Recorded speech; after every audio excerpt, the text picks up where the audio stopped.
میری بہن خوش قسمت ہو، میرے بھائی خوش قسمت ترین انسان ہو کہ اللہ رب العزت نے تمہیں رمضان جیسا مہینہ عطا کیا، وہ مہینہ کہ جس میں بڑے بڑے گنہگاروں کی مغفرتیں ہوتی ہیں، چھوٹی چھوٹی نیکیوں کے ثواب کو بڑھا دیا جاتا ہے، دلوں کو نرم کر دیا جاتا ہے، جنت کے دروازوں کو کھول دیا جاتا ہے، جہنم کے دروازوں کو بند کر دیا جاتا ہے۔ بہانے ڈھونڈتا ہے اللہ رب العزت مغفرت کے، اگر یہ مہینہ ہاتھ آ گیا نا، اب لگا دو اپنی ساری چیزیں داؤ پر، چھوڑ دو گناہ، کر دو ان لوگوں کو ناراض کہ جن لوگوں نے تمہیں اللہ سے دور کیا، جن لوگوں نے سارا سال تم سے گناہ کروائے، جن کی محفلوں میں بیٹھ کر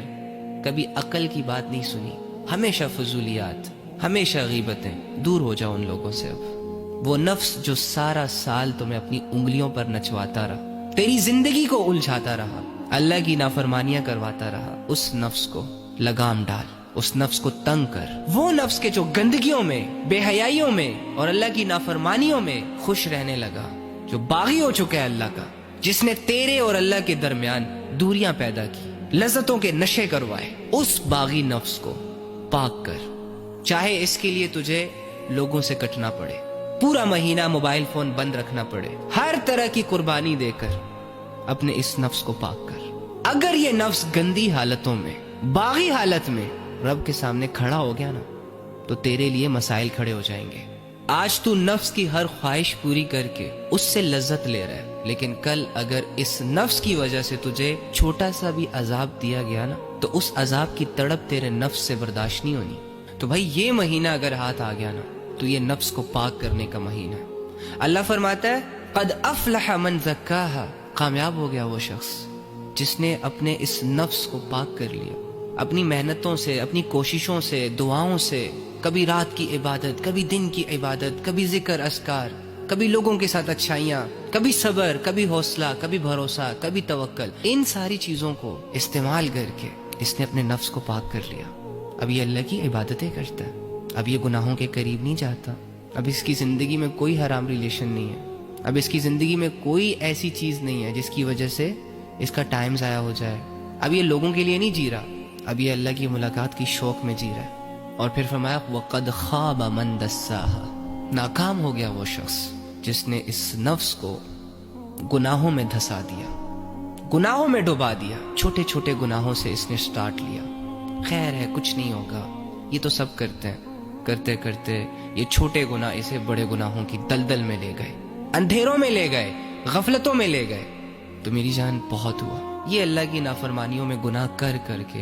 کے واللہ ہمارے ذہن بند ہو چکے ہیں، ہمارے دل بجھ چکے ہیں، ہمارا جسم بوجھل ہو چکا ہے، تھک چکا ہے، ہمارا خون گندا ہو چکا ہے، ہماری روحانیت مرجھا چکی ہے۔ اب ان ساری چیزوں کو ٹھیک کرنے کا وقت ہے، نہ چاہتے ہوئے خود کو گھسیٹو، اللہ کے سامنے قیام کرو، عبادتوں میں جان لگا دو، نہ چاہتے ہوئے گناہوں کی معافی مانگو، سوچو کہ آج تک کی زندگی ضائع ہو گئی،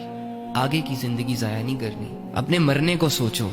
اللہ کی ملاقات کو سوچو، اپنے گناہوں کو سوچو، اپنی زندگی پہ غور کرو کہ کہاں کہاں تم اللہ کی نافرمانیوں میں انوالو ہو، کون کون سا گناہ کر رہے ہو، کہاں کہاں تم اپنا رخ اللہ سے موڑ رہے ہو، اور غور کرنے کے بعد ان ساری چیزوں کو آہستہ آہستہ ٹھیک کرو، روزانہ کی محنتوں سے، نیک لوگوں کی صحبتوں سے، قرآن کی تلاوتوں سے، نوافل کی کثرت سے، تسبیحات سے، اور سب سے امپورٹنٹ چیز اپنی دعا سے کہ اللہ بے بس ہوں، کمزور ہوں، اکیلا ہوں، بیمار ہوں، ستایا ہوا ہوں، مدد فرما، میں کر رہا ہوں کوشش یا رب، مجھے ثابت قدمی عطا فرما، میرے نفس کو ایسا بنا دے کہ اس نفس کو تیری اطاعت اچھی لگے، میرے دل کو ایسا بنا دے یا رب کہ یہ دل تیرے ذکر سے تنگ نہ ہو بلکہ خوش ہو، اسے اچھا فیل ہو۔ دعا کرو اللہ سے ربی اشرح لی صدری، اے اللہ میرے دل کو کھول دے، میرا سینہ کھول دے، ویسر لی امری، اے اللہ میرے کاموں میں آسانیاں فرما۔